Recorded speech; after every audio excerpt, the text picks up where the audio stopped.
Good morning, everyone. Good morning.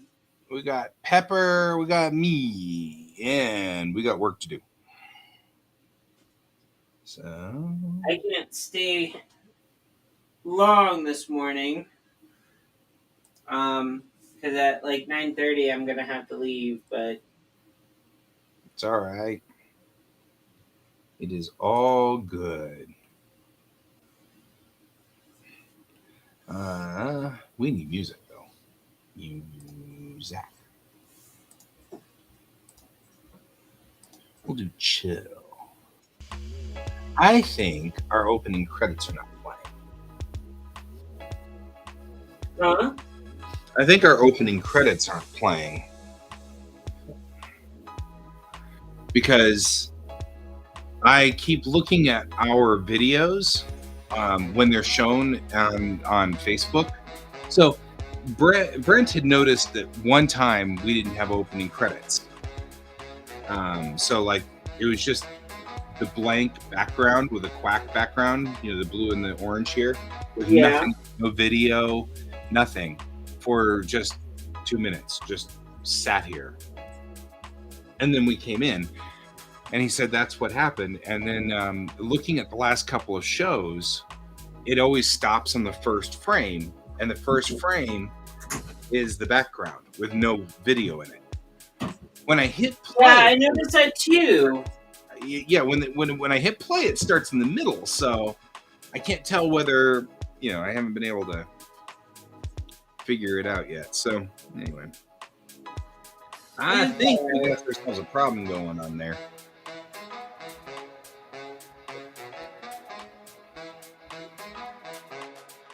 I got blood drawn today. They took lots of blood out. You were saying last night. Yarr. They took lots of blood out. And when they did, I went then to McDonald's and I got their crack coffee. You say crack or crap? Crack. I don't know what it is about McDonald's coffee, but it's like the best tasting coffee.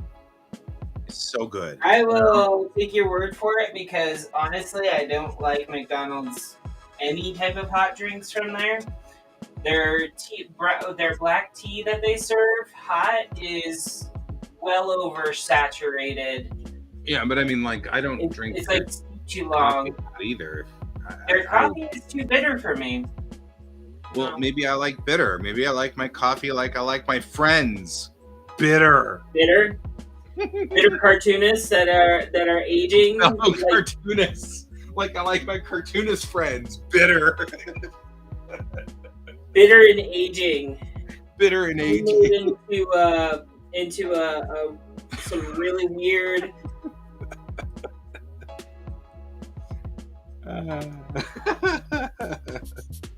Oh man, we're not right. You know that, right? Yes, it's why we're friends, guy. If you were boring, I would let you know. Yeah, you wouldn't hang out with me if I was boring. Well, I wouldn't have you come around my husband this weekend if you were boring. Yeah. But, well, the thing is, your husband is off doing a thing that I'm interested in joining him for, so. Yeah. So.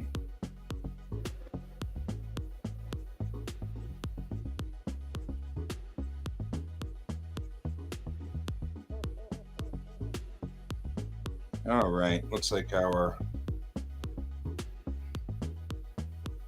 Halloween party has been canceled for this weekend. You had a Halloween party this weekend? Yeah, it was canceled because it looks like the host, has a perpetual cold she can't shake. So, I like the large, big caps, hi Pepper, it's Pepper, hi Pepper, and then regular hello guy. Hi, Brian. You are obviously more popular with him. Brent likes you best. Brent likes you best. You have to say lower I your don't voice. know. Brent, use your voice. He's you know he feels in the show when I'm not around. So like Hey, he check never out comes the on Oscar. when I'm like here on the show. He's always in the chat. That's true. Hey, Colton. Good morning. Good morning. How you doing this morning? Not too bad. Trying to get Pepper is motivated. pretty rare these days. Say what? Oh, Brent is saying that. So Brent was doing hi Pepper in like all caps, and then it was hello guy. Colton's just broke college student. You're not wrong. Yes and no. You're not wrong-ish. I got blood taken out of me this morning. I'm not broke. All my bills take everything. Right? So that's funny. So I am writing up the little blurbs on these things. Oh yeah. We're still trying to figure out how to convince me to sell my comics for $10. I'm not. Do it, Pepper. It's not that I'm opposed. I just keep saying. What?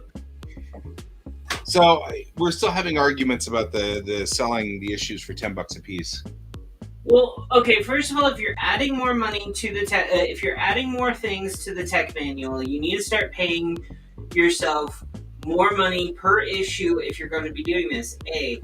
B. You can't just keep breaking even, guy. You need to sell them where you basically make money so that you can continue to print them without having fear of losing overhead. I get that. I totally get that. So but as I was saying pricing to them Brent, at $10 is fine. It's as I was telling justified. Brent, if you can sell 50 of them at $5 or one of them at $10, you know, there's a difference. Get him, Pepper. Okay, let's put it to you this way: are you putting more information than the first print run? Well, yeah. I mean, I'm not selling them. So it's more pages. I'm just adding that. I'm just saying that for. But it's more pages, right? It is, but only 2 more. Okay, that 2 more. How much work have you put into those 2 more pages? Quite a bit. Okay. But again, so do you not want to pay yourself for that work? So you both are assuming. Yes or no question. Do you not want to pay yourself for that work? Of course, I want to pay myself for that work. Okay, then charge $10. But see, you make it all straightforward. Like I'll put $10 out there, and then everybody will go, "Oh yeah, $10. Here's $10. Here's $10." But really, I'm like worried. My husband will pay for it. One person will buy it. My husband will pay for it. Guy, based off what Pepper's saying right now, it's not even just the 2 pages you put more time into. I've watched you literally scrambling to get the whole thing put back together from scratch. It's worth definitely $10. I really agree. It's worth it. Charge $10. Is $10. I agree that the value is $10. Guy, you cannot charge double. He did say he agrees the value is $10. You cannot do that nowadays. Well, that's what I'm saying. I agree that its value is $20, and I want you to do it to 15. Right? Okay, that's what I'm saying. I don't Man, I don't disagree, but here's the thing. If you go to Mile High Comics, the singles are not $10. No, the singles aren't, but I've been to 1 Mile High Comics, and I've sold my comics to Mile High Comics, and I just gotta tell you, I sold them 20 issues and got $50 for it. So, therefore, they will pay out if they see value in your work. Okay.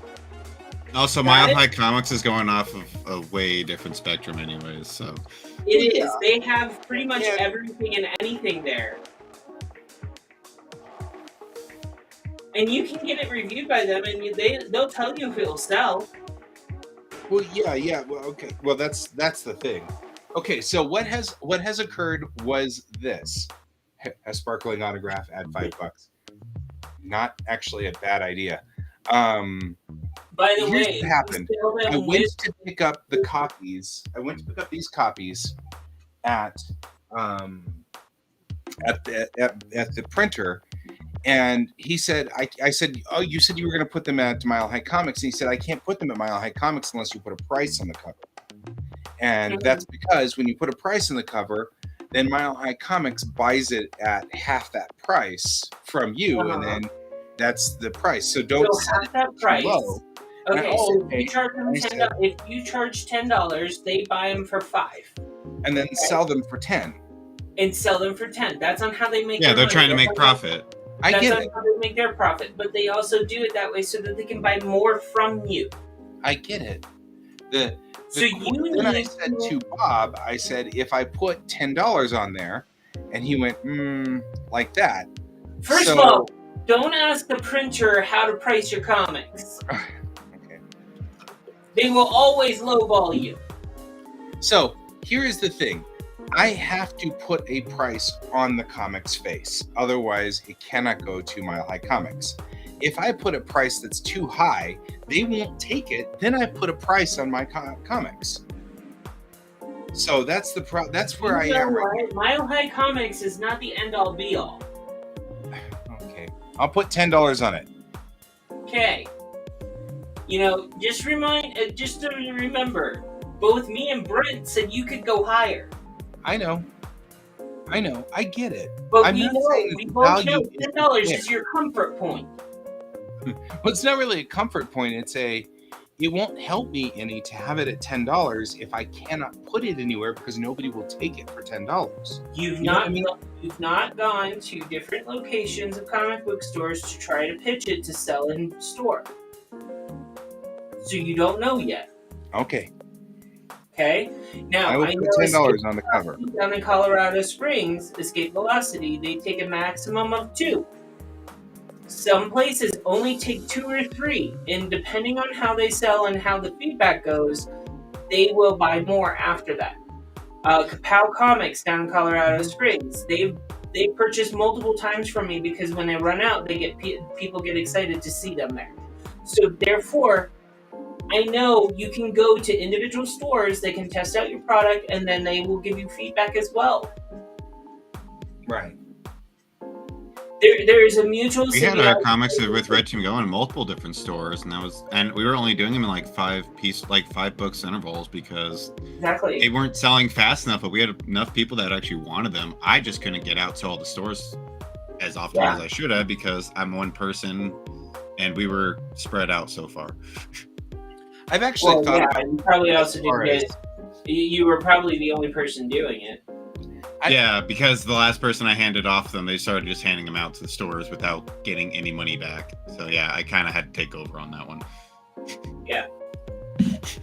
I was actually kind of thinking about some kind of conglomerate where we're in charge of a store or 2, each one of us. And then we all just get together and pool all of our comics in one location, take one of each stack,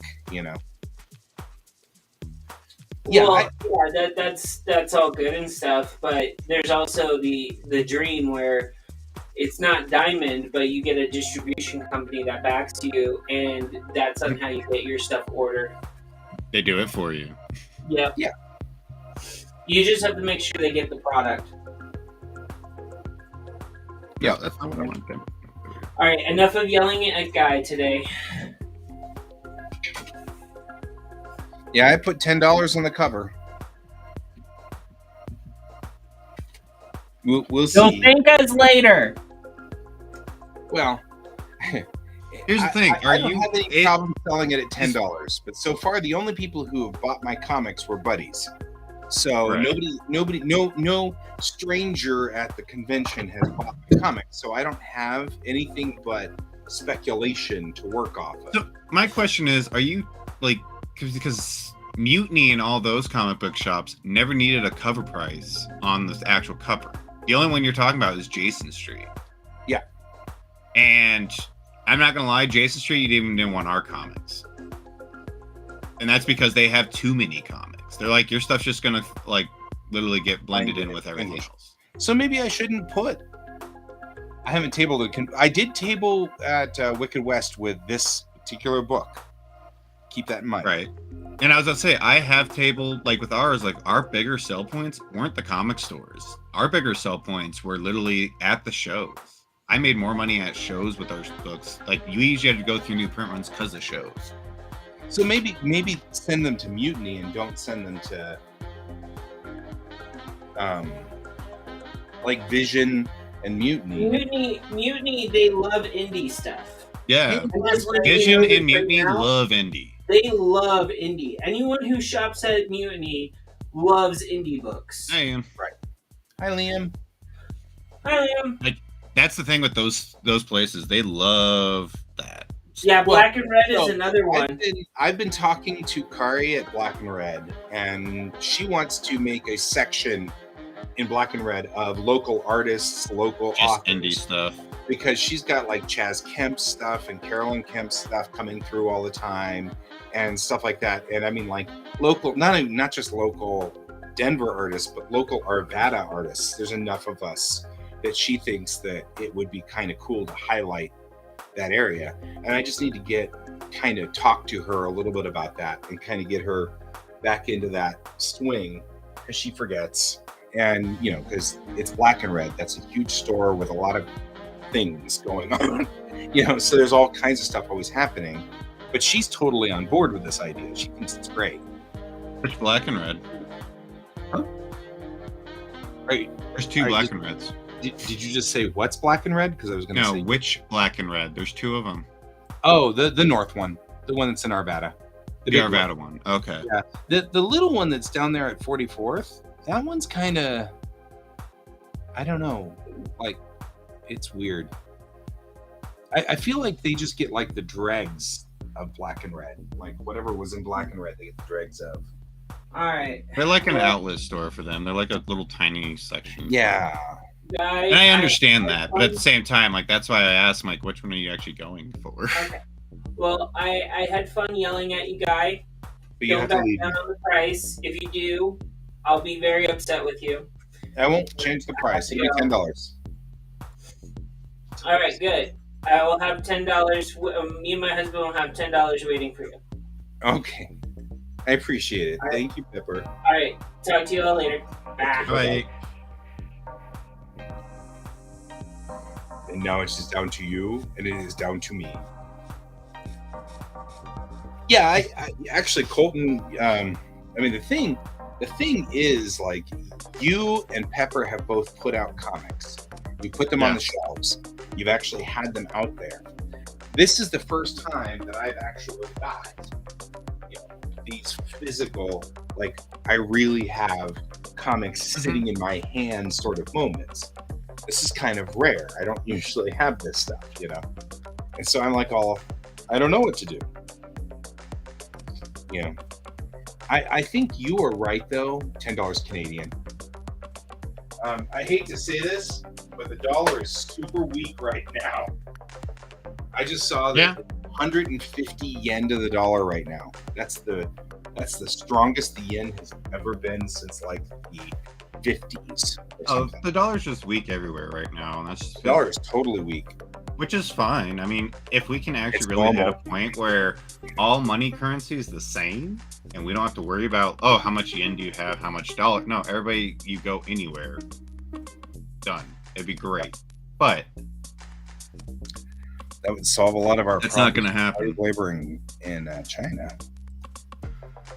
But no, for your work though, like how much more work you've put in, because you're not just building a comic book, you're building a concept book. Yeah, this is my world building document. And a concept book is way more than Donald's like, put a yen price on it. I'm like, ugh, let's see, that's 1,500 yen. Where'd my thing go? That'd be funny. Hey guys, I want you to pay me 1,500 yen, man. But yeah, every concept book I ever bought, easily $20 a piece. It doesn't matter how many pages are in it; it's still around 20 or more. And that's the thing with a concept book. But like for yours is a concept book. It's not a comic. The comic comes out. And the only reason why, like, you really look at the pricing range for comic books, like, yes, there's a lot of people, there's a lot of artists I've talked to. Is like, I wish I could. Like when that comic came out, they're like, I want to put a $10 price tag on it, but I know everybody else doesn't. I'm like, if you do, you're going to start changing the mold. They're like, you're right. And then they did. So it does work. Yeah. And that's the thing, is like we do have to change it, because there is an error within comics when I look at it, because if you're looking at my comics only selling for $3 to $5 per issue, I also have 5 people working on this. That's $1 a person. Like, really, that's really not that much. Right.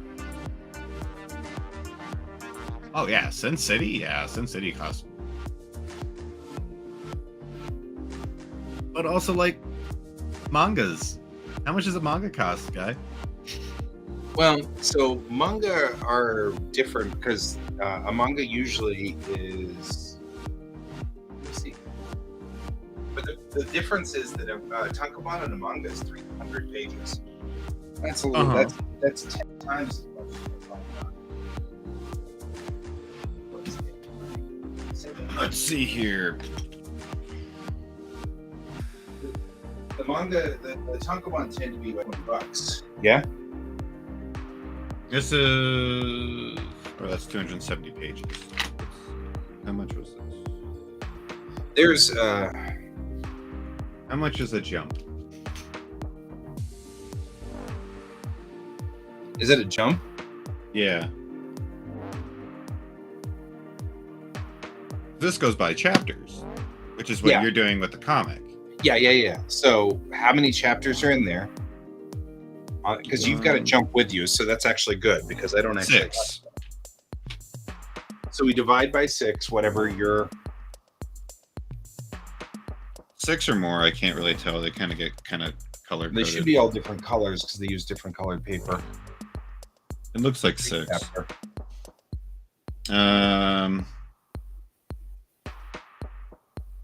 270? 270 yen or 2,700 yen? 207 yen. No, sorry, 270 yen. So $2, so about $2. And that's per chapter. So if you really look at that, though, how much money of like? Oh no, wait. You said how much is the jump itself? It says 270. Yeah, so it's 270 yen for the jump, which that's actually not a problem. I mean, it's probably not fair because it right now they're feeling because if you actually calculate it, though, because if you break that down, but also the manga artists are feeling very much like they are not being paid enough.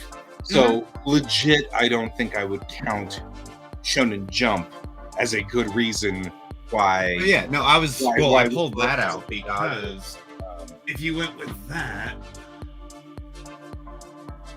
so this is the problem I have. So it's $250. So it's $2. If we just made that into American dollars, whatever, $2.50. This is 300. This is 390. Right. Just a regular tankobon. Right, for a tankobon, which is about $4. That's a little over $1 or a little over a penny a page. Now, if we bring it into American, this was $8. The exact same book. It was $8 because usually they're about 15. Huh. When I bought this, when it first came out, it was $8. I love whenever we have the exact same ones. I love doing that. I've got a couple of them that are like that. So when you really look at all the different price variation changes, like, it's kind of ridiculous how much we're like artists and comic book artists and all that stuff are getting paid.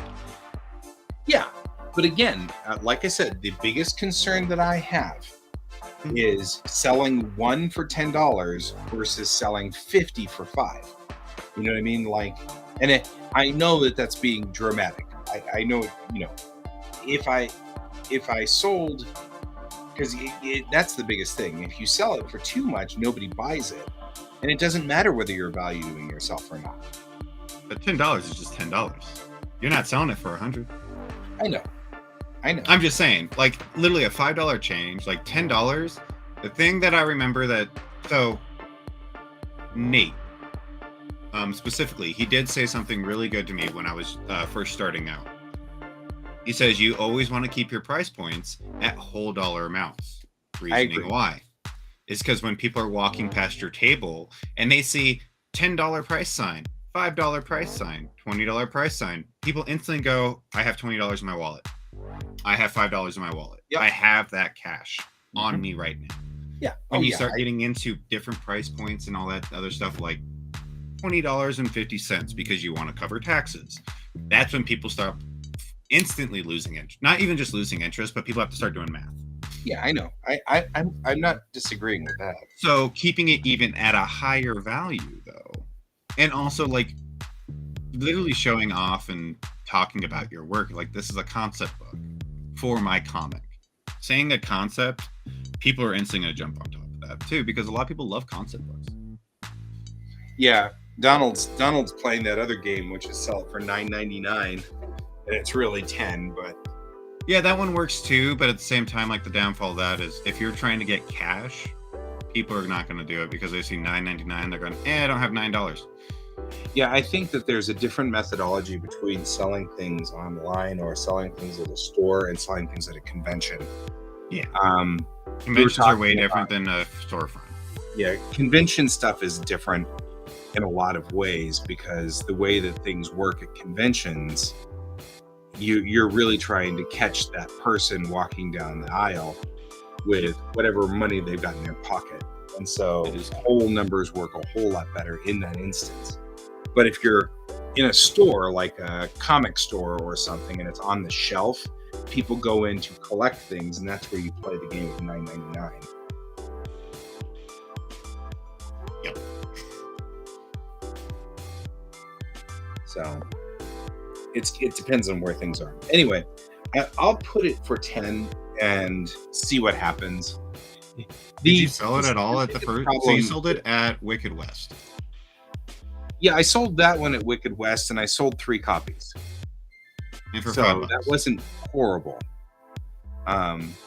However, comparing it to how many copies of Pia were sold next to me with Raph, it wasn't going like hotcakes. His was going much faster. And the problem that I've got is, hang on, hear me to the end here. The problem that I've got is that because my artwork is bad and his is better, is that because he had a corner table? Is that because he had 3 tables and I had 1? Because, there was like all these different factors. All of them could have played. Any one of those could have played. It could have been anything. And it doesn't necessarily have to be that my price point was too high. You know what I mean? No. I was going to tell you right now, is what book of Pia are they on? He's on 4, I think. So he's like on 4 or 6. I know that. So he also, here's the other thing. Yeah. Pia and their company has a following. Yes. Well, that's what I mean. You have a lot of people that come through and all that just specifically for that. I'm trying to figure out some metric to tell me whether we're on the right path with Bellatrix Rising. And not how long has Bellatrix Rising been at tables? But it hasn't been at tables we've had the tech manual. I know. That's exactly what I'm trying to. That's what I'm trying to get your metric into. How long has Bellatrix Rising been at tables? How long has Pia been at tables? Pia's been at tables since 2017. I'm not actually saying that. What I'm trying to say is it's hard to tell whether $10 is a good price point, because the only thing I've had to compare was to Pia, which, as you have just said, has been on market longer, has a following, is more, and he had a corner table, and he had 3 tables, and he had multiple issues. You know what I mean? Like, there was like a whole bunch of things going in his court. So it's not a fair comparison. It's not a fair 1-to-1 comparison. So, right. It's not like I'm you. Not disagreeing with you at all. So the metrics that you're going, that we should sell 5. Right. I'm just saying that's where I was kind of thinking that. I was like, me just trying to reassure you though. Like the metrics that you're going off of is like trying to compare yourself to J. Scott Campbell. Right. Right. You have a or new- Alan Brooks. You still have, yeah. I'm just saying, like, you still have a new tabling mindset where you're like, if they're doing better, there's a reasoning that I can't do that. Like, yes, you can do that. The downfall is you have to grind it before you actually get there. Because one, you have to always show that you're at shows. You have to always be out there in front of people. Once you can start showing that you're always there and you always have product, you always have new things coming out, people notice that. Yeah. Even people that don't buy from you the first 3 shows, by the end of that year, they see you at every show of 5 shows, whatever, how many shows you have. They just recognize you. And then they start showing up there. Yeah. It's like a regular storefront when you're sitting out, like, in your neighborhood. There's a new store that opens. Nobody knows what the heck it is. They did no advertising. They're able to stay alive for over a year. Enough people in that neighborhood are going to see it, like, you know what? Let's walk inside. Let's see what it is. And Brent, you have to show face. Brent is doing the thing. Brent, I'm not actually doing that. I have a thing that I do that people misunderstand all the time, which is I suddenly realize what's going on and I say it, and people start thinking that it's an argument against. And I'm like sitting there going, no, wait, it's not fair for me to compare myself to Raph because of, and then everybody's like, you can't compare yourself to Raph. And I'm like, not doing it, not doing that. I'm actually sitting there saying the only thing I had to compare myself to was Raph, which isn't a fair thing to compare myself to. So part of the reason I'm having a problem in my head justifying the numbers is because I was looking at Raph, which isn't a fair comparison. And that's the only time that Bellatrix Rising has been in the water in competition. And it's directly next to Pia, which, by the way, I think I just set myself up to do the exact same thing this time around. That's all right. I just need to know that that's the case and accept it, and I'll be fine. But I was talking to Raph last night, and I was like, did Tim put us next to each other? Because he should. For Rocky Mountain. Here's the thing. Like, I was actually going to tell you this. When I went to my first NDK, second, whatever one I ever had, it was when I was at the Sheridan. And I was tabling there. Like, I actually had to change up my whole game plan the next day. Because I went in Friday, I got nothing. And my friend next to me, we pretty much had the exact same setup, exact same everything. She just kept selling nonstop because she had things that people like. What I did on Saturday is I opened up commissions. I threw out a sign saying, this is how much I start at, and I'm doing quick sketches, blah, blah, blah. And next thing you know is I was up there with her because I found a niche, but at the same time, it got people to stop. And then they started buying my stuff. So there sometimes it's literally adding that one little thing. If all you're trying to do is sell the one book, the one product is you're a one-shop store. Right. There are a couple of things going on. For one, I'm not in any big hurry here to sell. Like, I don't expect to become the next greatest comic artist. Yeah. What I'm after is breaking even. I don't want to lose money at a con. So RMC is great because it's a $30 table. So as long as I sell 3 comics, we're good. We've broken even. I stopped doing RMC because I kept losing money at RMC every year. Yeah. Sorry, so, Tim. well, I usually that's the reason why I stopped doing RMC. Yeah. How did you lose money at a $30 table? You made nothing. Yeah, make 0. Literally, I made nothing for the last 2 or 3 RMCs I went to. I made nothing. Oh, that's pretty brutal. And I'm just like, you know what? I'm done. The last time I was there, I broke even, came out plus 30. Like, literally, I was even sitting there with Gerard. I even told him, I was like, dude, I haven't done a commission. I haven't done anything. And he's like, that's freaking, like, you have everything that people want right now. I'm so confused. I'm like, I don't understand it. People would stop, we'd start talking, and they're like, all right, cool, have a great day. And they would just leave. I'm like, I'm so confused what's going on. Like, me and Gerard were literally doing, like, artist challenges against each other, and he was over here still making money. I'm like, I don't get this. But it was also his friends would stop by, buy stuff. Right. I had my friends, and they would just kept walking by. I'm like, this is weird. But also, like, I would have, like, one new print, one new thing here, or whatnot. And I was like, this is That's like, that's it's weird. I do better at big shows. The small shows, I don't do that great. Yeah. And I don't know if it's because I'm able to pull in people, like, because there's more variety of people I'm able to pull in. I don't know. I don't know. Like, my thing is, my stickers always sold. I would always make my money back usually on my stickers, and for some reason, none of my stickers sold at any of the RMC shows, which doesn't make sense because they're like $2. That was it.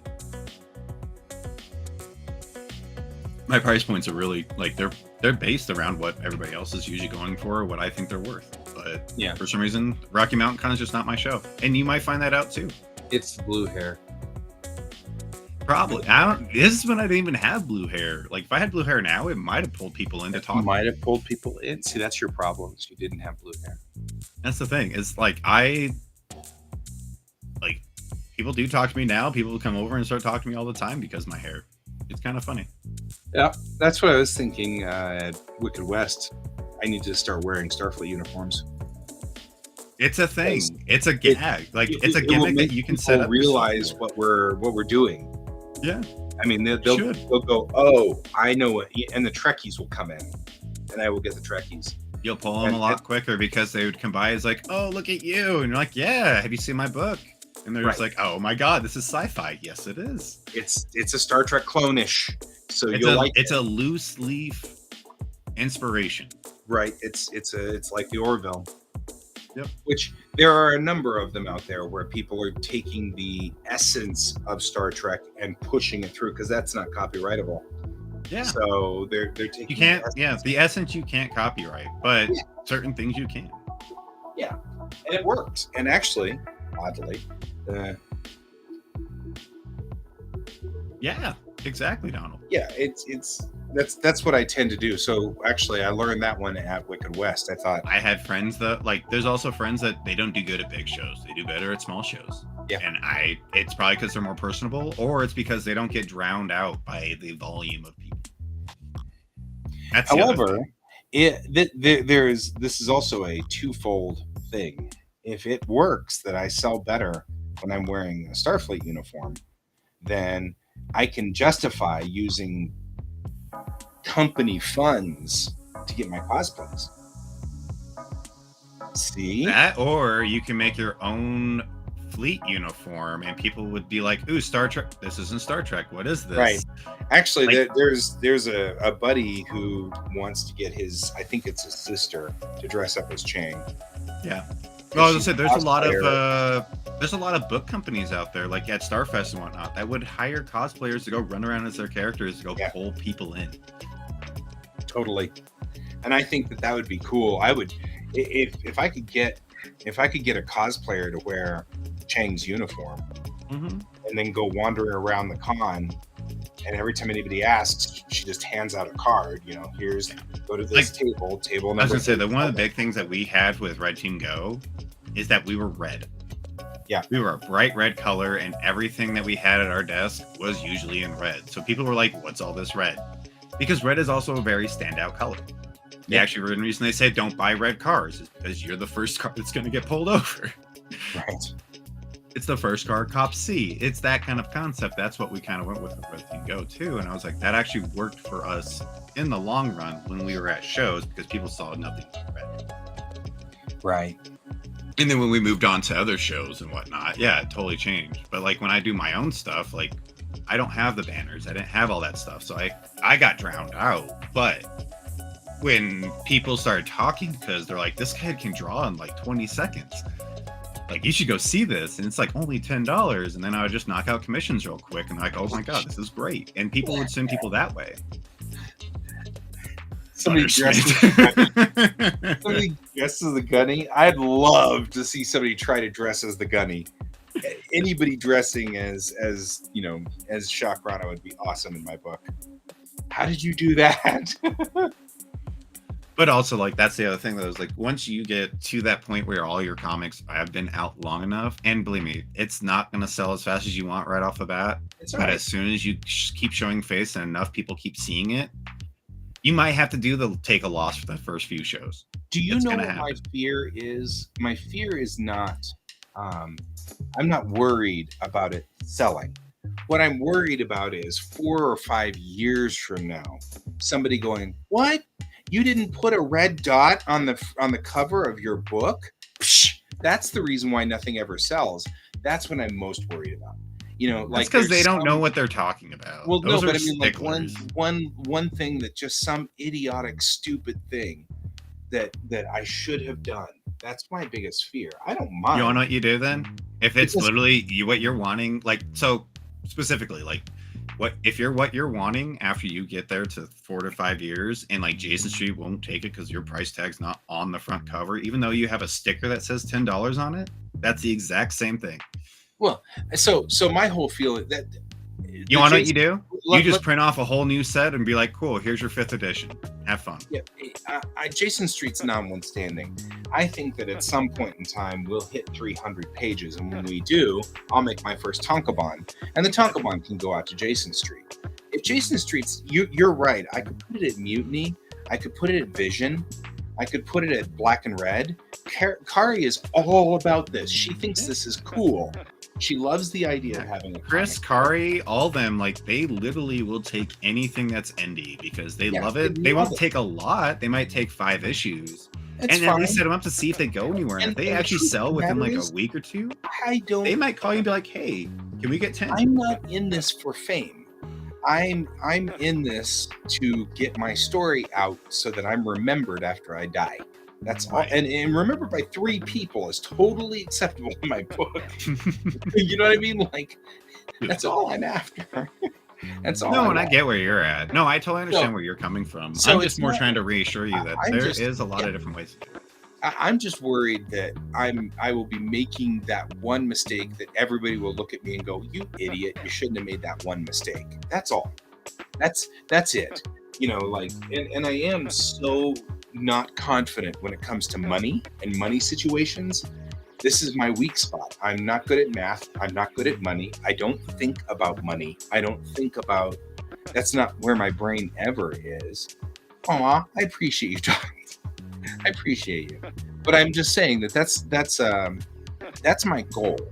My Mhm. goal here is to get out there enough that it'd be nice if the local paper, whenever I pass, says here the Arvada paper says, local author and artist Guy Davis passed away today. I'm good with that. I don't need to be on CNN.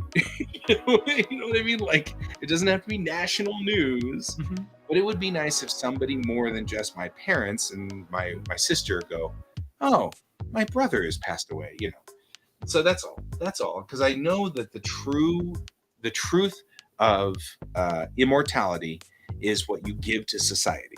The piece that you put into society is your immortality. Your lineage, what you hand Yeah. off at the end. What you hand off. And so that's really what I'm after. And if I give a story that people like, yay! You know what I mean? Yeah. But the truth is, if nobody likes my stories, but Brent and you, I'm happy. That is totally fine. You know what I mean? Like, if it's just Brent and Donald and like the 6 or 7 people who like my story, that's cool. But I would Mhm. really hate to find out that there were people out there who would have loved to have read my story, but they never got access to it because I painted my covers chartreuse instead of plaid, or something like that. Some little technical glitch that screwed the whole thing up. And that's what I'm most concerned about. My mindset when it came to that, if you really have someone that's being that much of a stickler because you didn't have the right color code for them, Well, that is literally don't get that. hooked up on the color code part of that. I'm not. No, I'm not. I'm just saying, if it's something that tiny of a detail that someone's not going to buy your stuff, you really don't want that person to be your fan because they're going to do that to everything you do. And if you put that much energy into trying to please that one person, you're going to lose so many more fans. Because the quantity of 5 that are actually wanting to buy your stuff and that one person that just wants to keep nitpicking, it means that they're trying to put their input into something because they have nothing better to do. Right. And I follow. I'm like I said, And that's kind of the same thing like when you say the red dot. Like that, like there's not a red dot on here, so we can't take this. Well, like, cool, that's not my problem anymore. I yeah, just won't sell here. I think you're looking at the wrong piece of this. What I was trying to say is, I should have sold it at $5 because somebody would have bought it at $5. But since I sold it at $10, that was too expensive for most people because they were poor, yada, yada, yada. I'm more inclined to sell it at $5 to get more people to read it than I am inclined to sell it for $10, which values me more, which is what I was trying to get at. But I didn't want to get into that argument again that we were just into, which is, Guy, you're worth $10. Yes, I'm worth $10. I'm not trying to get an argument with that. I'm more just saying is like what you're valued at is what you should be always selling at. Yeah, you may not get even for me right now.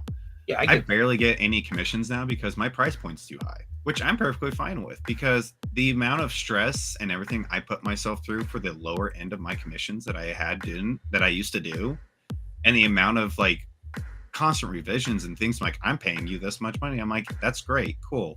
Here's my price point now. If you can't hit that, I don't want your business. Yeah. And literally, as soon as I toss up my price points, most people walk away because they're like, you're actually serious. I'm like, yes, I am serious. Yeah.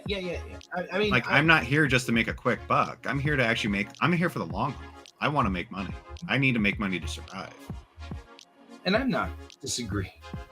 And that's I'm not saying that. I'm just more trying to tell you exactly where I'm thinking of this concept. Yeah, and I absolutely, what you're worth is literally what you're worth. Not I absolutely agree, and I'm not lowering your price point because you think someone else wants, someone will buy you, take you because of that. That's actually the one reason why we have Fiverr now. Fiverr destroyed a lot of things for commission. Yeah, it did. For a lot of people, because oh, this person's going to do it for $5 on Fiverr. I'm like, that's great. You're also going to get crappy quality. Yeah, and then they find out later, I probably should have paid the $500. This is exactly what I was talking about before, which is, again, I'm trying not to make this sound like I am trying to explain why I shouldn't, or whatever. Instead, I'm sort of self-analyzing and going, I see part of the problem is $5 to get to more people is more valuable in my head than $10 for me to give myself the right amount of value. And so that's where this ultimate argument goes. So I do understand the $10 value, and I do understand the $5. I mean, the biggest one I have now with the concept of what you have, I'm actually agreeing right now with the $5 right now because you don't have a comic book to go relate to this. Well, and you do not have the first issue to piggyback off it. I do have the first issue to piggyback. You do? Yeah. Printed? Yeah, it's this guy. So yeah, see this blue one? So it is printed. One. Oh, perfect. Then yeah, $10 is perfect because then it's a conjoined piece that goes with it. Yeah. Brent said the exact thing that I was thinking, which is the real price point that seems to be agreed on is $750, but it violates the Nate law that you were just talking about earlier. Which is very true. Which is if it's a whole number, it sells easier. So I think what probably will happen is I'll sell them for 10 individually or 15 for a pair, which would be $750 each, and still in whole numbers. But also, I think that it'll be a lot easier to sell episode 1 for $15 because that's 2 issues. Because episode 1 will be finished, but it won't be finished in time for Rocky Mountain Con. So we only have issue 1, which is the first half of episode 1. Which is fine at $5. Yeah. Is that what you're saying? Actually, what I was thinking is, like I said, I think that what I'll do is what Brent was talking about, which is $10 for individual or $15 for both, which will give you the world building document, or this tech manual is what we're calling it, and issue 1. So that gives you the first issue and the tech manual for $15. Okay. And that's $750 as a price point. And that hits the price point that I'm very comfortable with. But it violates the Nate thing that you were just saying, which I also agree with, which is if you don't make it a whole bill, it's very difficult for people to pay for it. If you already have the book, well, the reason why I was saying that is it's a concept book. So at least having book 1 out with a concept book actually makes more sense because it's going to get people more involved to see what you're actually trying to plan for the future. Mhm. And that's where I was like, if this was just the concept book and nothing else with it, like, don't really Yeah, see I'll that take working. episode 1, book 2 here, and just we'll work on that next. But now that I know that, like, I couldn't remember if the first book did come out or if you were still working on it. Yeah, no, first book's clear. So we are So- out. Issue 1 is done. What you're planning right now, I like that. $15 for both, perfect. Yeah, because it's the world building book plus issue 1.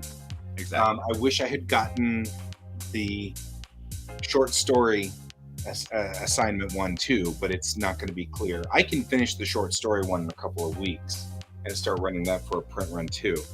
But it's, You don't really run into that many collectors like that, Donald, when it comes to short runs. Though. Like when you're an indie publisher, I've never really ran into people that would buy 2 of them, for one for collecting, one for reading. Yeah, it was mostly they would just buy it and walk out.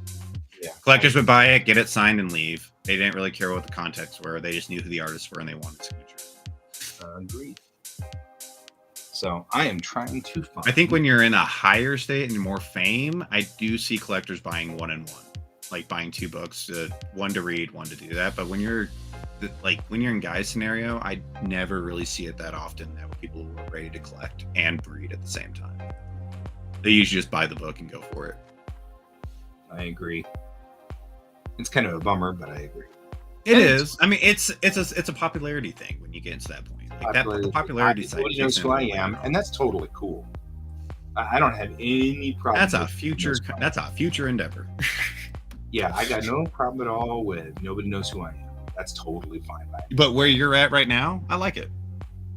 That's what I'm thinking too. I think that what I'll do, and then I will next week do some cells so that I can have some cells on the table as well of characters and stuff like that. And I'll have some of the cells that were some of the other cells that are copyright cells that I don't usually like to sell, but they work. So we do the best we can.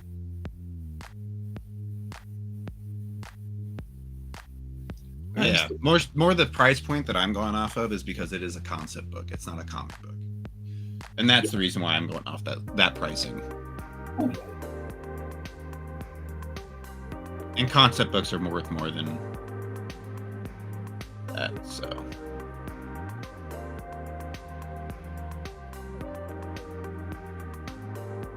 like, I know where Pepper's coming from, but mine is more off of an actual, like, kind of what we were talking about, the value of it, what the book next to it. Right. And again, even if I do, they're costing me like $2.50 a pop.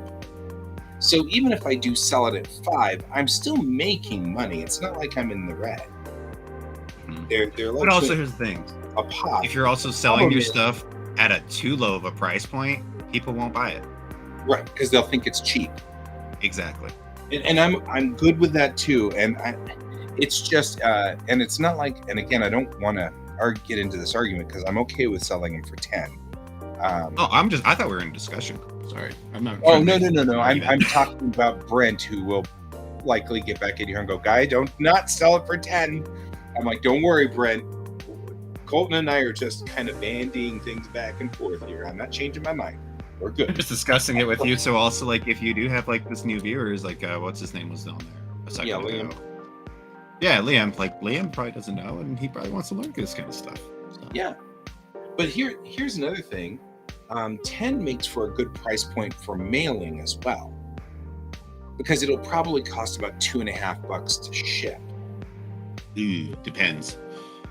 Yeah, it all depends on where it's going. If it's in the U.S., if it's even in the U.S., if it's going to East Coast, you can get it somewhere up to $5 sometimes, because you also got to calculate shipping and not just shipping, but also packing material.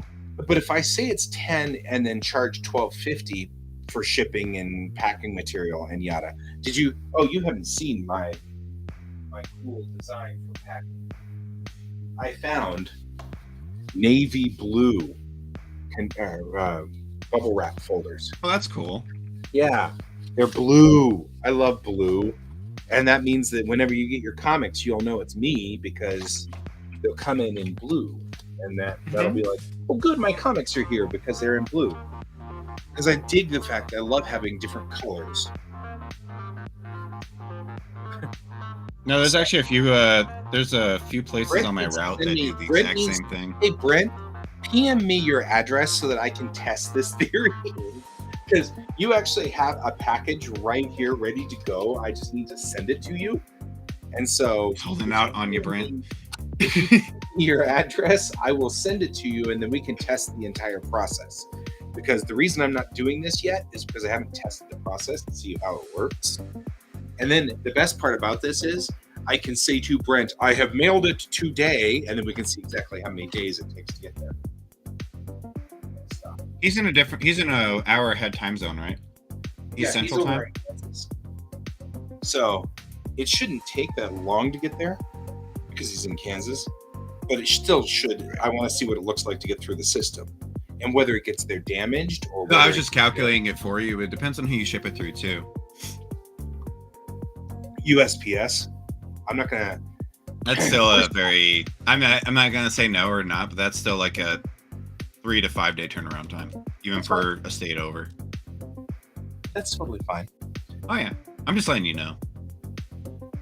So I was looking at this. This is kind of cool. This is my what color shirt? Being a person that's in that industry, Thank I know most you. of how police work. I'm changing what I'm doing here so that concentrating more. I need to find the uniforms one. No, you're good. You're good. Being in the industry, like I know how often things get to places that they're supposed to and when they're not. And I always tell people, I'm like, always expect this right now, because also right now, expect even a longer time on occasion, because we are getting really close to peak. Right. This is the one I want. This picture here. So if you are doing anything for the holidays, I suggest start getting it now. Yeah. Because this year is going to be weird, because we are starting to feel the effects of a recession, and also have no idea what's going to happen here soon. Yep.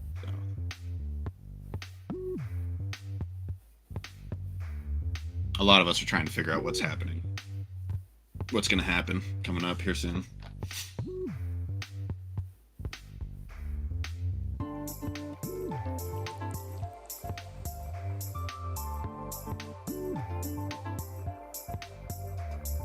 Yeah, Christmas seasons. I'm kind of glad that my kiddo is really interested in just like 3 video games, and they're all kind of old. Like he's really into Super Mario Brothers. Nice. Okay. Bless you. Thank you. I am going to do the thing, guys, because I need to load the original file of this. The original file of this has Chang naked, so guess what we have to do? We have to do this. That's correct. Yeah.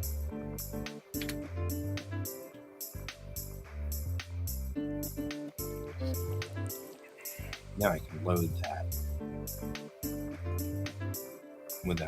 I can load the original.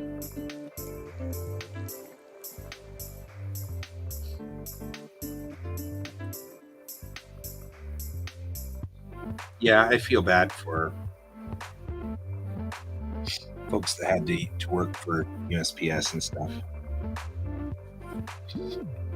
So there are some benefits to it, especially in the holidays. Some people just send out leave little gift boxes outside just for couriers. There's a few of them that actually hide money in them.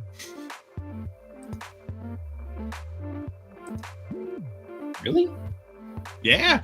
I made $50 at one stop one day because they hit $50 in a chocolate bar, and I was like, I'll take some chocolate today. And I walked away, opened it up, and I was like, and the guy's starts to me, he's like, have a great day. And I was like, are you sure about this? He's like, Merry Christmas. I was like, thank you. But ain't nothing wrong really with that. cool about it, but I was like, sir, this is a lot. Sir, this is a Wendy's.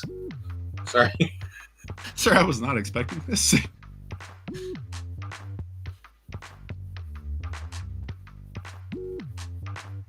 There are some benefits. There's also a lot of there's a lot of downfalls too. But. Sure. Why can't I find the master file to this? This is so frustrating. The master file. Yeah, the master file for the uniforms. I can find all the ones that need to have like a lot of work done to them. I don't want those.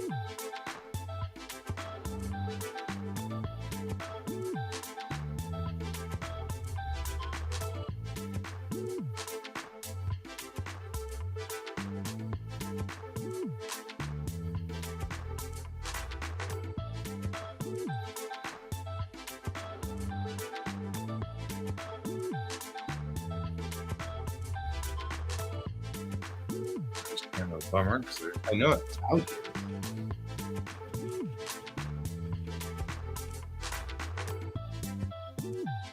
For some reason, I can't find it. This one's already flattened though.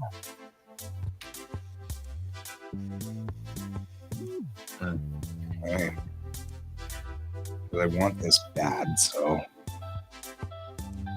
this will save me a ton of space in here and adds a certain amount of interestingness to it. Wait a minute, didn't I do something? Like, didn't I do this originally? Something. I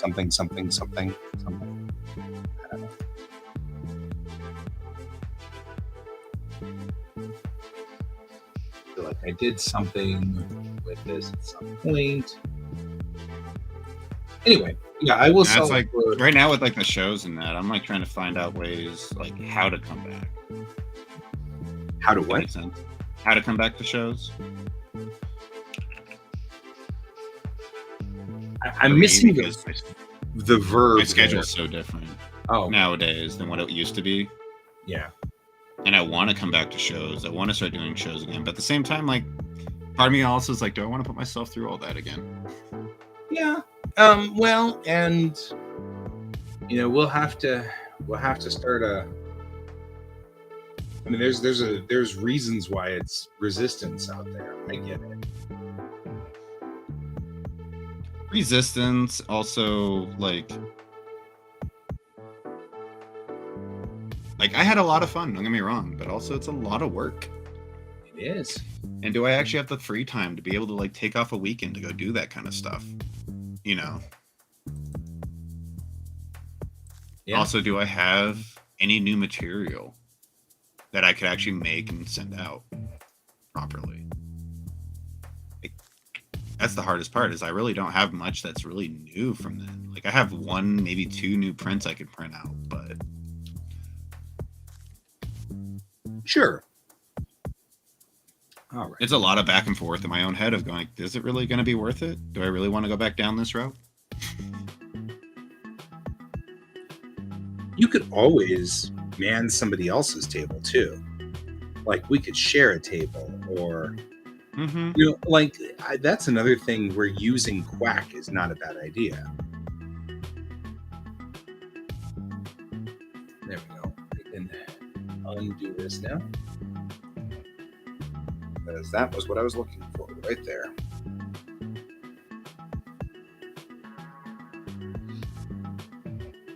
The only problem is that the colors are not right per se, because that's a very brighter blue than over here.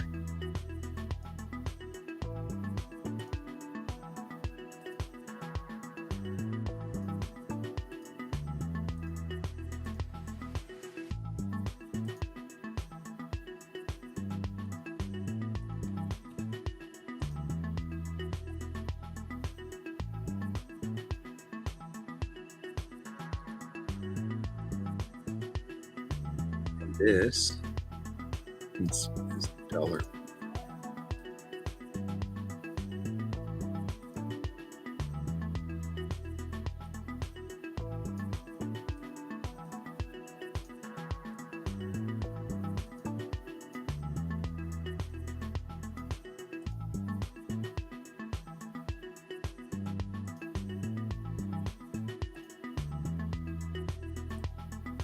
Use that richer blue for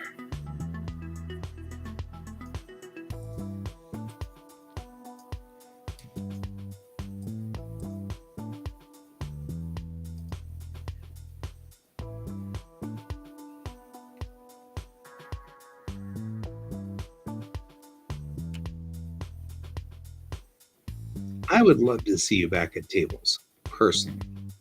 Every time I go to a show, that's all I think about is like, how do I get back here? Because I'm not gonna lie, I get bored real quick.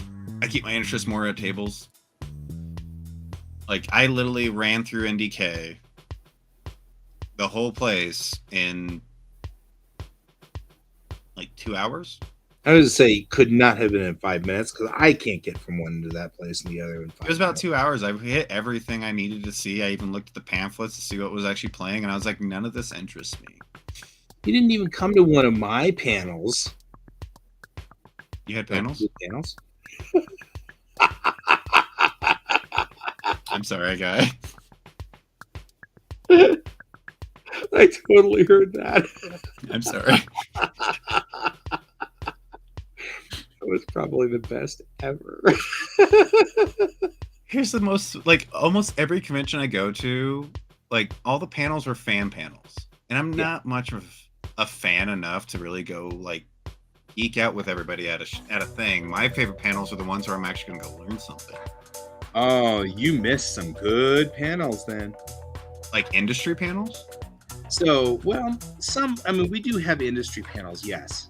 My thing's industry stuff. That's why I'm always I want to go. But I mean, like, different things were happening that were really cool. For example, Dr. Friedman did an entire panel on trains in Japan. Well, oh my God, no dying. I dropped stuff. What? Dr. Friedman did an entire panel on just trains in Japan. Oh, that's cool.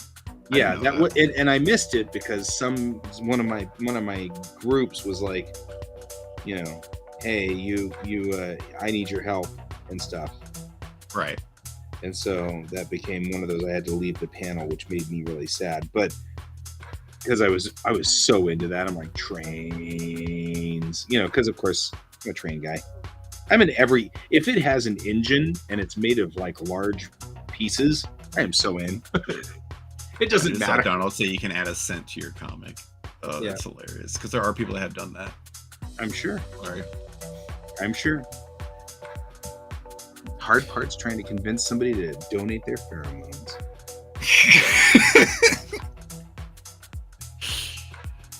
But yeah, I mean, if you're gonna like, those are the ones I actually really like. But like, a lot of those get washed out with everything else around them. Like, it was one of those ones. Me and my friend were looking at panels for Lightbox Expo because I was like, what are you going to? What are you actually gonna watch? And he was kind of disappointed because he didn't really get to go see a lot of the things he went to. But we also had a great conversation too about it. He's in his 40s. I'm in my 30s.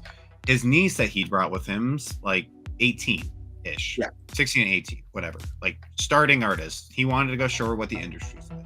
Like, hey, you're into this. Let me show you. This is what I do. Because he's a 3D modeler for a big tech company. Like, he does big stuff too. Like, he's like, if this is really where you're wanting to go, here we go. By the way, check out the panel list. You tell me what you want to go see, and we'll try and like compare both of these and get them all working together.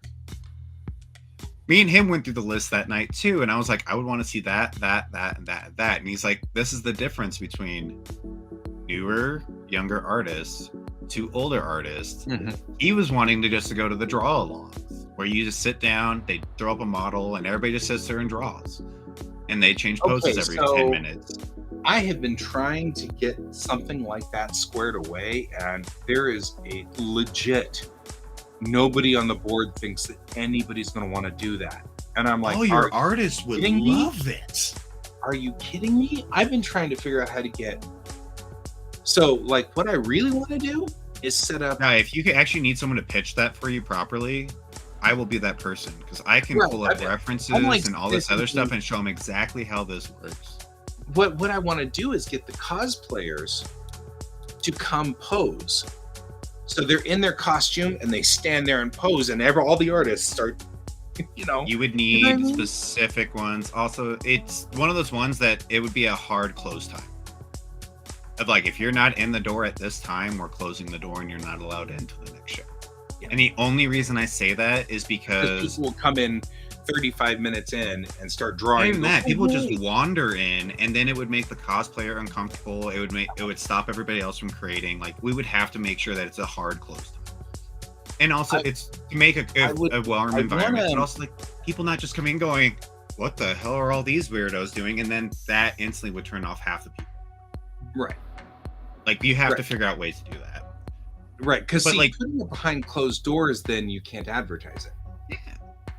You know what I mean? If I you mean, really want to do that, right. though, like, I can help you pitch out a great idea, and also, we could show them if we can get in contact with the modelers that happen on the first Sundays. If they'll let us take pictures and be like, this is what the kind of concept we're trying to go for this panel, and have pictures to show them what it's like. Look at all these naked people. We just want the cosplayers to come in and take off their clothes. I mean, if we really wanted to go that route, we can't really. Well, I mean, we could. We just have to be at 21 plus. I'm joking because you're talking about the first Sundays. Yeah. And, but I mean, I like, in that sense, the problem it's still showing them that, though. They kind of have to see that anyways. Like, this is what we do when there's a nude model in front of you. Yeah, so nothing sexual is happening. No. Actually, honestly, the board is far enough into what we do to know better than if you stick a naked person in front of us, we're all going to start drooling or something. They don't think that. They know better. They know better. That's not the problem. The hardest one is that's a lot of people's first instincts is like, these guys are all just doing naughty things in the back room. I'm like, no, that's later. Right. No. The problem I'm having is that they don't think it'll be popular. And that's the problem. And I tried doing something where I had my buddy Alex, who is a 4th degree black belt in Kenjutsu. He's a teacher. So I had him come in full kimono with a sword, and I just took my camera and I put him in front of a background, put on some cool lights on him so he was well lit with some nice, hard shadows across his face and stuff like that. And I just filmed him doing, 1 minute, 1 minute, 1 minute, and then 5 minutes, and then 5 minutes. You know what I mean? Like, I had him do longer poses. And the best part about filming him was that it became really easy for me to film him and then run the film slower. So he would do a 5-minute pose, which he really only had to stand there for 1 minute. Mm-hmm. Right. Because he didn't have to stand there for 5 actual minutes. So that was the best. But, and I tried really hard to kind of show that was what was going on. And they were like, well, okay, and then I got like 4 people in that room, and it was because nobody knew it happened. And that was the problem. That's why I was saying I kind of like the idea of putting something like this out in the main hallway. But you're right, it would make the cosplayers very uncomfortable. So we've got to kind of strike this balance of either find a cosplayer that is willing to stand in the hallway and have everybody go, what the hell's going on, and not care, which is entirely plausible. I mean, you could do it that way, but also you could also do it in a different way. What was the title of the place? It was Live Draw. Live Draw. Okay, that's not enough information for people. Yeah, like, probably you should not be enough information. Calling all artists. Calling all artists. Like, this is... Oh, you got more cool. spam. I get to spam nail them. Watch. This is fun. Because they're going to hit me like 62 times. Oh, yeah, they're going to come in like 5 times. I just have to go. Because what you're really trying to do is you're trying to market to a single audience. And if you say calling artists, artists will show. You know? Yeah. Boy, I get that's the thing. You just gotta you gotta market it to the right people. And actually saying calling all artists, like, it would get all people like, I'm an artist. Right. Or even future artists. Like, draw along. I don't know. Something. A live draw. Live draw. I mean, just saying live draw kind of works, but most people are like, what's that? Because like a lot of students, a lot of kids that are getting into art don't understand what live draw is. I get it. I'm with you.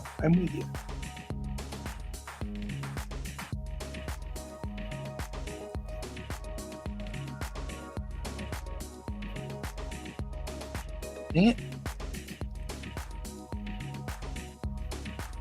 I'm not trying to cut you off. Oh, no, you're good.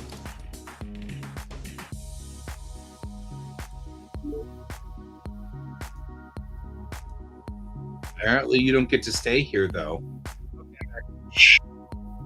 But yeah, it's finding the right words for marketing, the right everything to get people to show up, the right people. But also at the same time, a lot of people don't walk around with their sketchbooks. Yeah, well, that's part of my next gripe with my people is that we need to start talking on social media, but our social media officer really thinks that you only need to post once or twice a day. And I'm like, okay, but that's fine, but once or twice a day is fine, but we need to figure out a way to. Personally, there's a lot of people that are in your staff that does need to be brought back into the real world. But hey, yeah, there's that. I'm not saying that they're bad. I'm not saying they're not good at their job. But no, it's all good. I definitely there's a few times that like we've talked. I'm like, I can't believe that's literally what they think. Like, I know.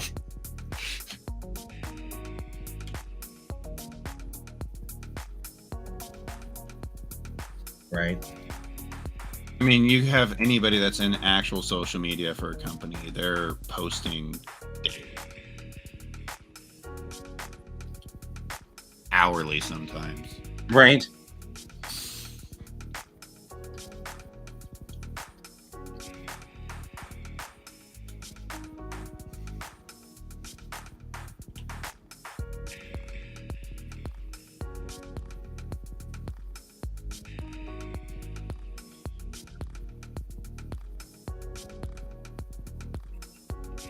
So, all right.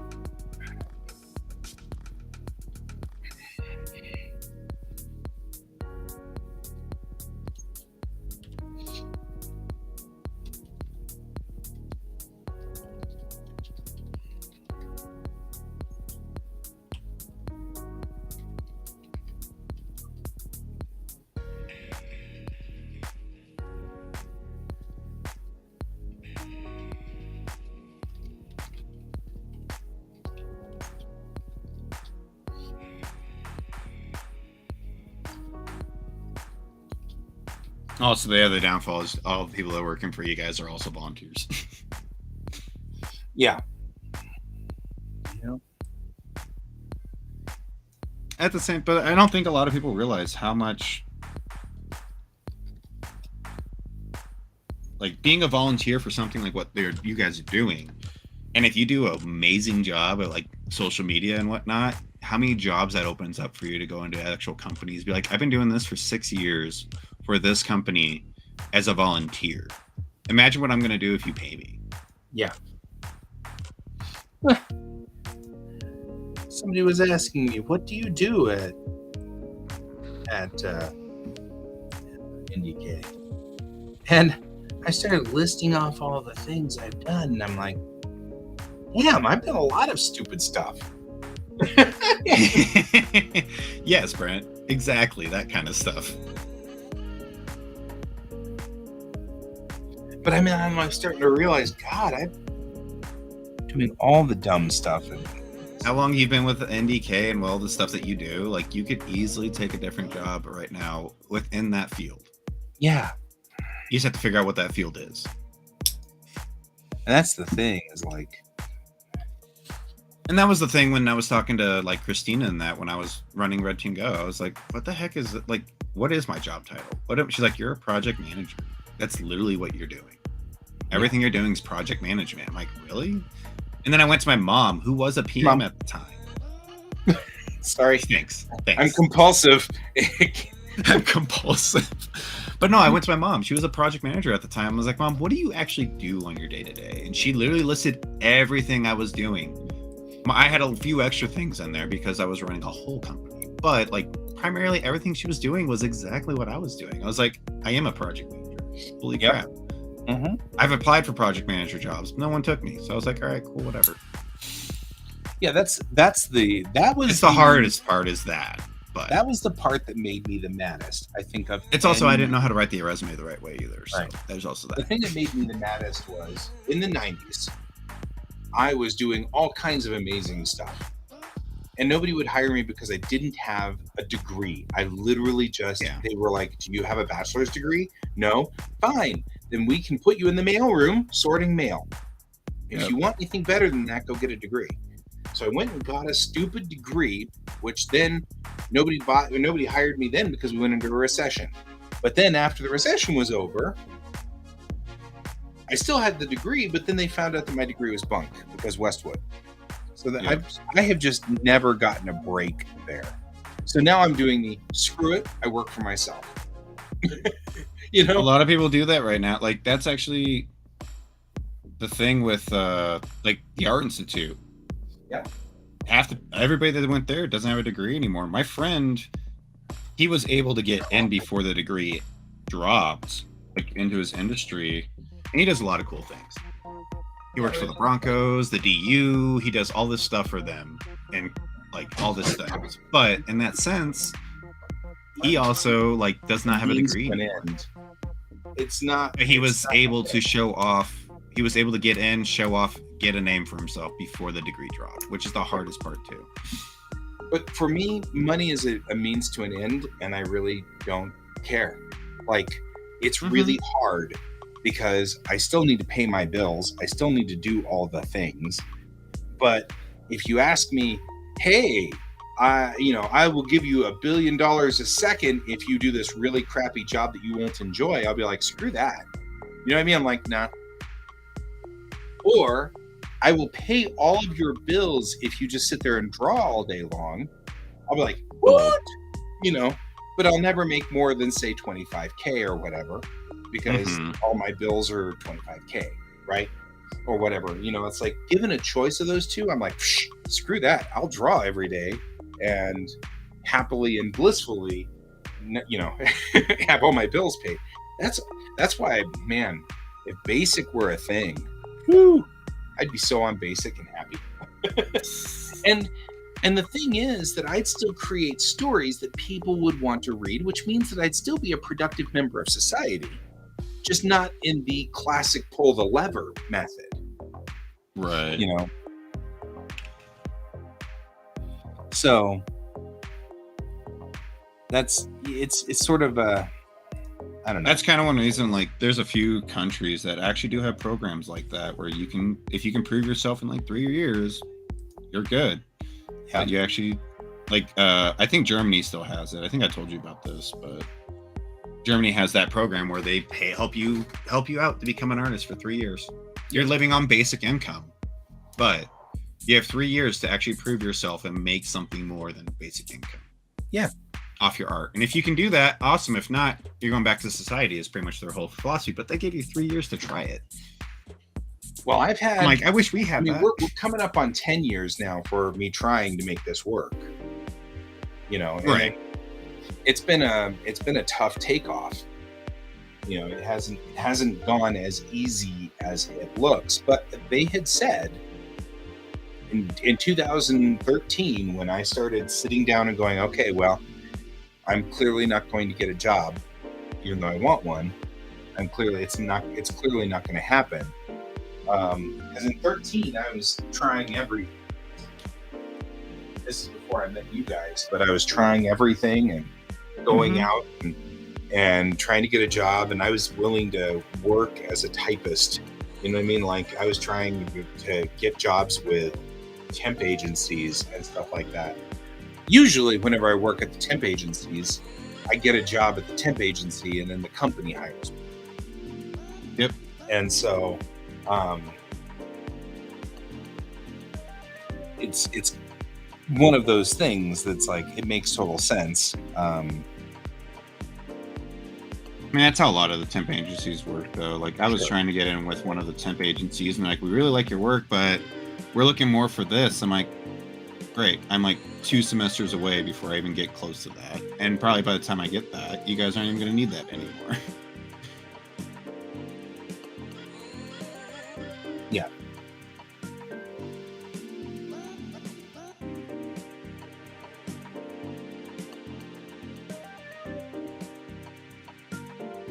So anyway, I had done that, and then in 2013, I had sent out something like 1,500 resumes, almost 2,000 resumes, and nobody had answered.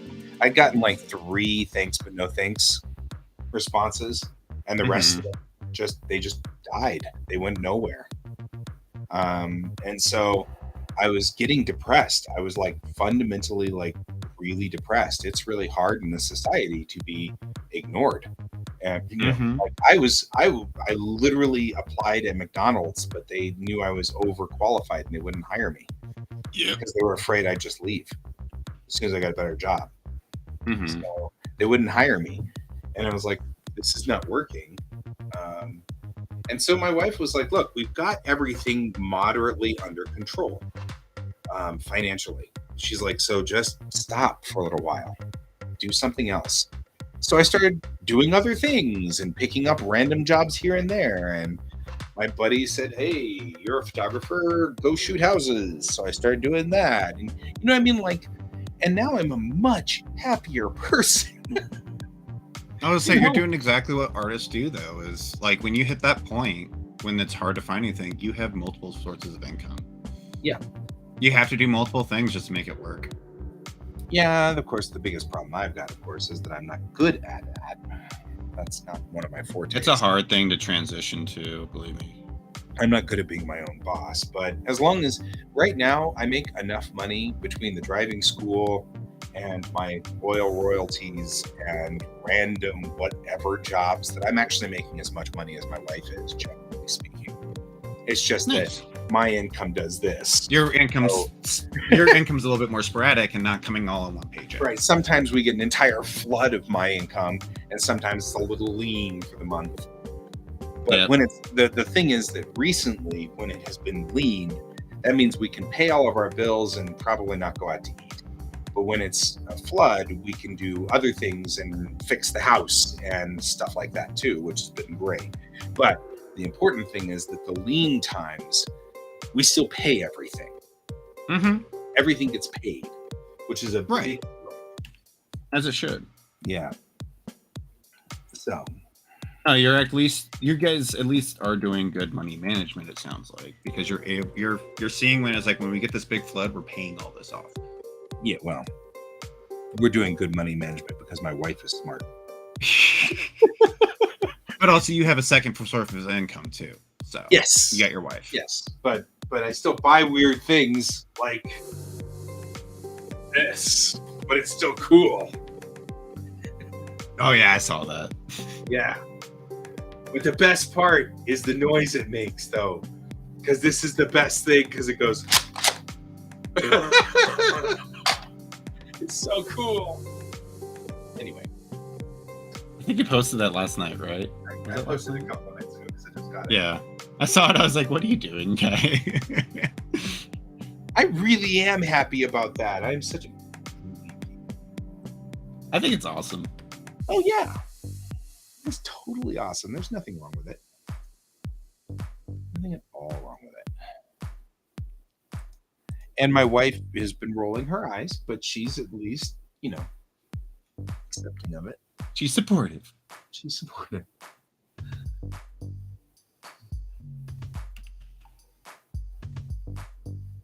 Hey, when people marry nerds, but at the same time, you married a nerd as well. I did. She can't gripe too much.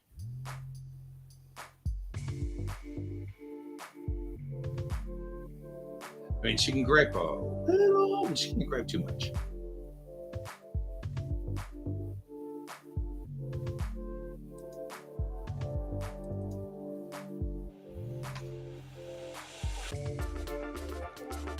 I really did not do this well.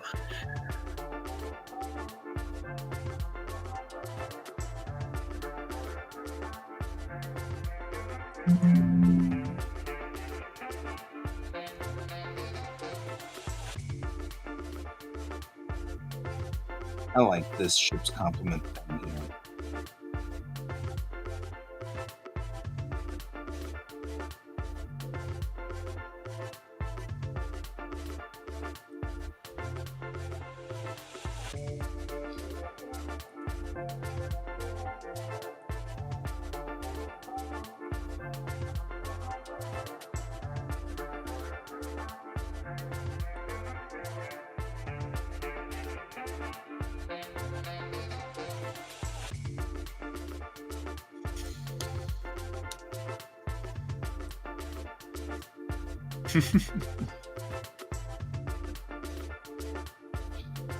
Wait until I painted it though. I am so going to paint that the right color because it's the right size. They made it 1-to-1. Oh, that gun. So it is the correct size for an M41A pulse rifle. So I'm going to paint it the right colors. And I've been looking at, especially Adam Savage. He's been doing a lot of how to take Nerf guns and make them look realistic stuff. Mm-hmm. And so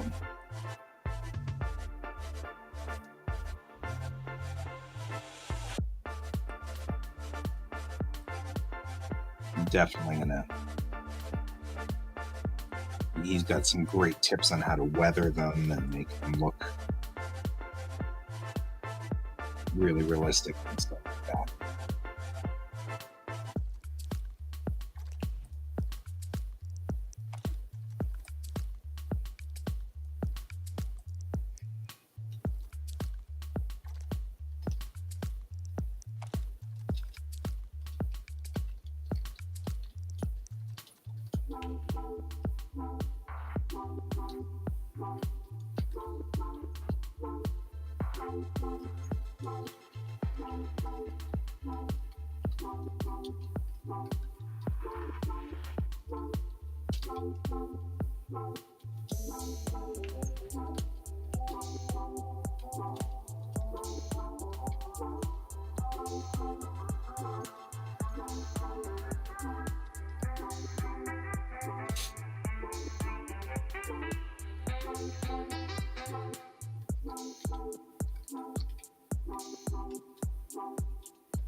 And I'm sorry, I'm having to do all the typing now.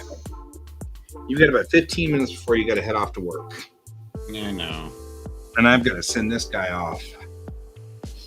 Send it. Yep. So I'm trying to type all the things that are in here.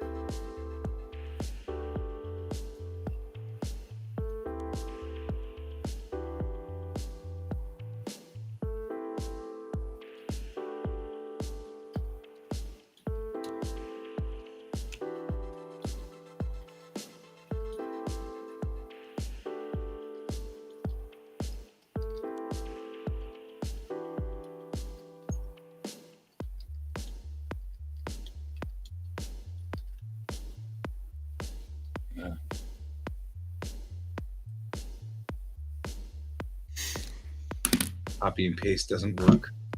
Copy and No, this paste one's been does kinda work, fun. but I was trying to do 3D modeling. I'm like, this isn't working. I'm gonna switch back over to my other project. I just need to sit down and just focus on that thing one day. Yeah, that's what I'm doing here is I'm focusing. Which is why all of a sudden I got very boring. I know it. I just lost where I am. Shoot. I reorganized the page. There we go.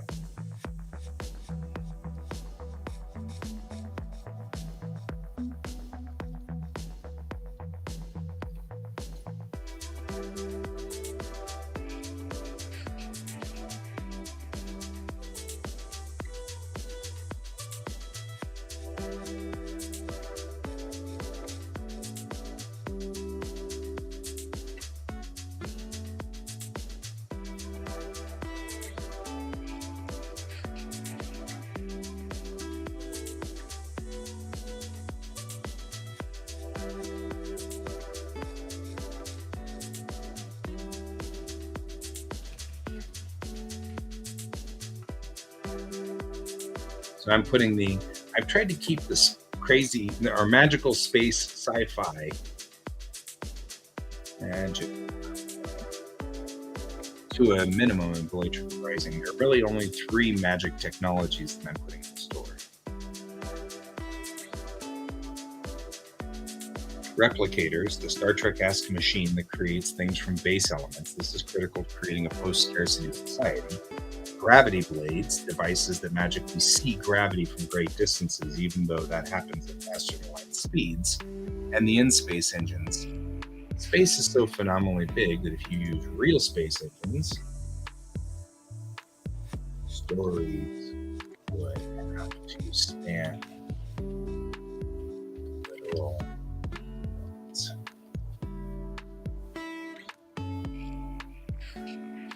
And human element would own families back, quote unquote, back home would be removed. There we go. Space is so phenomenally big that if you use real space engines, stories would have to span literal eons, and the human element of families, quote, back home would be removed. There we go. I like that better. That sounds better.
The fold and in space has been probably better.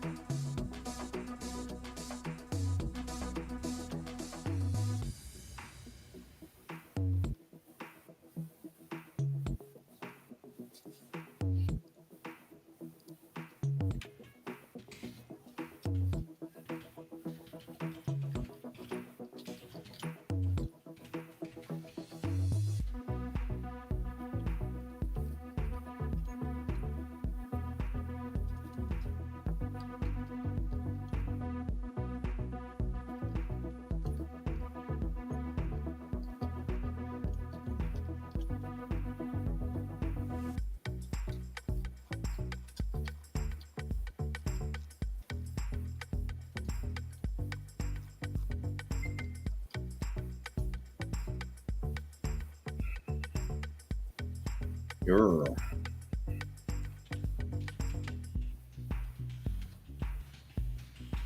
I just now apparently got Brent's address. Weird.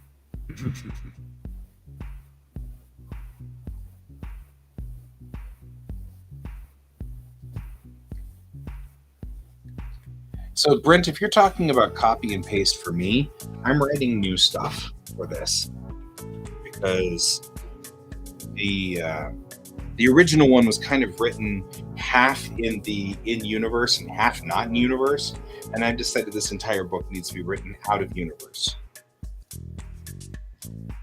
So.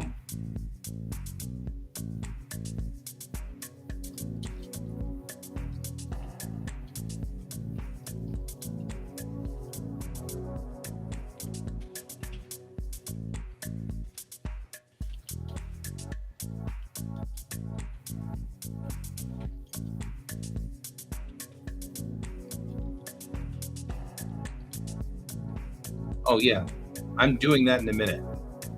But have you seen me try to type in here in Clip Studio? It like bogs down and the words don't show up, and it's brutal. So it's better to just type it in Word and then copy and paste it directly once I'm done with all the editing.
All right, cool. I gotta get going.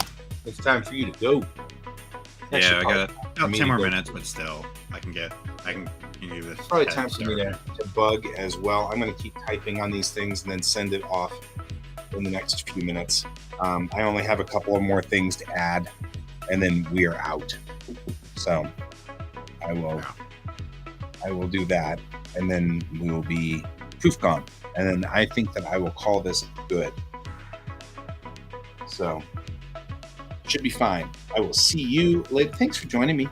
I appreciate it. Thanks for joining me, Brent and Donald. And screw you, XXX20.fun. You got booted. Your booty bootness. I don't know why we're getting so many spammers all of a sudden on YouTube. Because everybody's moving over to YouTube for streaming because of Twitch's new policies and that they didn't like.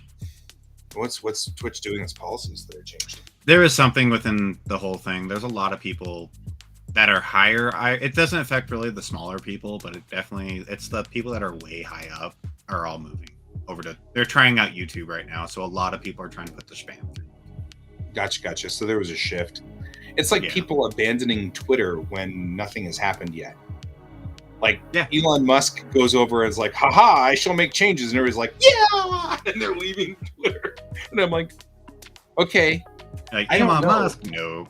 I broadcast on Twitter, but I really legitimately do not engage on Twitter at all. So I don't know what's going on over there. Anything could be happening. I wouldn't know. I have a Twitter. I post on it on occasion, but I never really follow that much on there. And I really feel like I should, but I just don't have I time. probably should as well, but I don't. The problem is there's too many. Right now, I'm kind of leaning more into Instagram, but yeah, it's Which just is funny because Instagram's dying. yeah, it doesn't surprise me. Well, Based on the algorithms and everything I've watched, like Instagram's dying, but that's the one that's my major platform. yeah, Next well, to I mean Facebook. and I'm finally joining you guys just in time for it to die and jump, you know, as typical. That's typical of me. We're back and forth. It's going to. I don't think it's going to die. It's just. It's becoming. I have a. If you don't I have do a- reels, you're never going to get followers, and that's Yeah, pretty much how it is right now. And that's what a lot of people are having problems with. That's what's happening. Is I Because don't. it used to do just be reels. an art place, and now it's not as what it used to be. But I have a buddy who's programming his own social media site, and it's That's fun. fascinating. But I don't know if it will ever take off because he's a programmer, not a social media guru. So, but his whole thing is he's basing it on the concept of threads. So you can have your political thread, and you can have your child thread that's about your kid, and you can have your comic book thread, and I can follow just one of those and not follow your political thread. mm-hmm. And so the idea is that, you know, and then it weeds itself out. If you mix your political thread with your art thread, then you lose all your art followers. That's on you, not on the algorithm. Right. So that's his whole intention here, is that way these threads can be Betsu. You can follow somebody on their thread, their political thread, and that makes total sense. You like this person's politics, so you follow their political thread. Or you hate this person's politics, so you only follow the kid thread, which is they put the pictures of their child, you know. Or you follow only their art thread, because that's the way it works. And I think he's onto something, but it's still too complicated. I've been posting to it, but it's too complicated.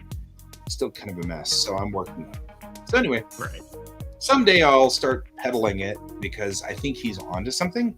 But his whole thing is, I think he's into the idea of if he ever monetizes it, he will monetize it by putting little advertisements in the bottom right-hand corner instead of monetizing it by saying, I promise I can get the users to look at your cool thing, you know, and tweaking the algorithm. I think he doesn't want to do that anymore.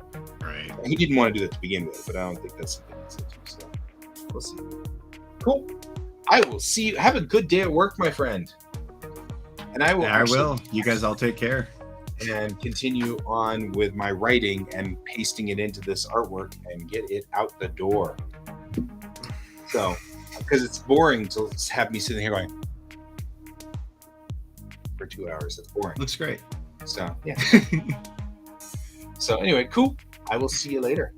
Yep. I won't Have a see good you day, guys guys. Friday night, so we're going to go do whatever our Friday nights are, so I probably won't see people again until Sunday. So, have a good weekend, guys. Have a good weekend, Colton. You too. Bye-bye.